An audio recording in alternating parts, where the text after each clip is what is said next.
এই মানববন্ধনের মেন কারণ হলো বিগত 54 বছর ফ্যাসিবাদী আমলের এবং 16 বছরের আওয়ামী লীগ ফ্যাসিবাদের বিরুদ্ধে আমাদের 5 আগস্টে 36 জুলাইয়ের মাধ্যমে এই বাংলাদেশকে একটা নতুন বাংলাদেশ আমরা পেয়েছি।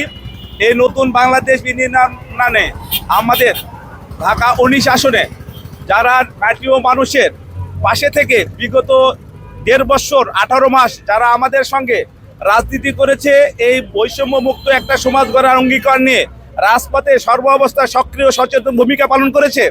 আমরা চাই এরকম সচেতন ব্যক্তি সম্পন্ন ব্যক্তিকে দিয়ে ঢাকা 19-এ নির্বাচন করা হোক।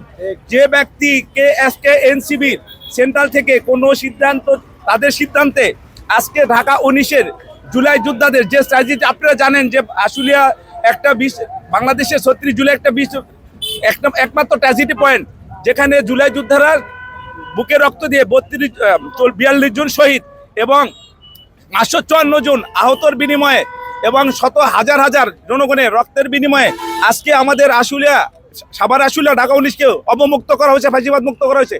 সেখানে আমরা চাই এমন একটা রাষ্ট্রনায়ক বা আমাদের প্রতিনিধি, যে প্রতিনিধি এই সাভার আশুলিয়ার জাতীয় মানুষের, গণমানুষের ভাগ্য নিয়ে কাজ করবে, বৈষম্য নিয়ে, চাঁদাবাজ, দুর্নীতি, সন্ত্রাসের বিরুদ্ধে কাজ করবে। যারা বিগত সময় আমরা রাজপথে পেয়েছি, রাজনীতি করেছি, তাদেরকে আমরা রাজপথে পেয়েছি, তাদেরকে নিয়ে আমরা আগামীতে রাজনীতি করতে চাই।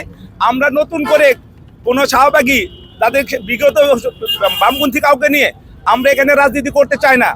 আমরা চাই যে আমাদের এখানে যারা বিগত 16 বছর এই ফ্যাসিবাদের সঙ্গে কন্ট্যাক্ট করে, ফাইট করে এবং এই 1.5 বছর 18 মাস যারা রাজপথে থেকে সকল প্রতিকূল পরিবেশে যারা আজকে সংগ্রাম করে আসছে, আমরা চাই এমন একজন আমাদের প্রতিনিধি, তাদেরকে আমরা এখানে সিলেক্ট করতে চাই।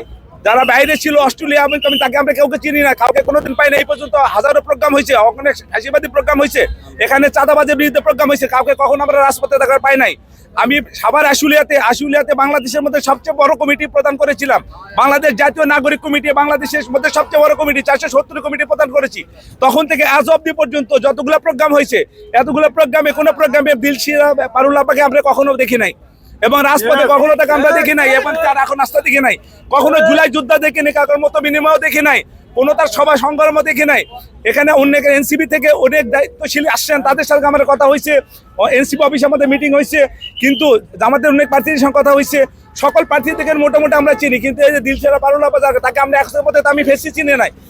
আমরা জুলাই যোদ্ধা হিসাবে এখানে ভয়েস অফ জুলাইয়ের আমি একজন প্রতিনিধি, কেন্দ্রীয় সভাপতি হিসাবে আছি এবং এখানে অসংখ্য জুলাই যোদ্ধারা দাঁড়াইছেন, যারা জুলাই ফাইট আছে, অনেক আহত আছেন, এখানে অনেক আহত আছে, জুলাই যোদ্ধারা আছেন, তারা এই বাইপেলকে একটা ফাঁসিবাজ মুক্ত, আপনার চাঁদাবাজ মুক্ত একটা সমাজ করতে চায়। কিন্তু সেখানে এরকম কোনো নির্দেশনা তাকে আমরা পাই নাই বা তাকে আমরা রাজপথে দেখে নাই। সে নতুন একটা মুখে আসছে, তার সঙ্গে অসংখ্য তথ্যগুলো আসছে, যেগুলো আপনারা মিডিয়ার অনেকে ভালো জানেন।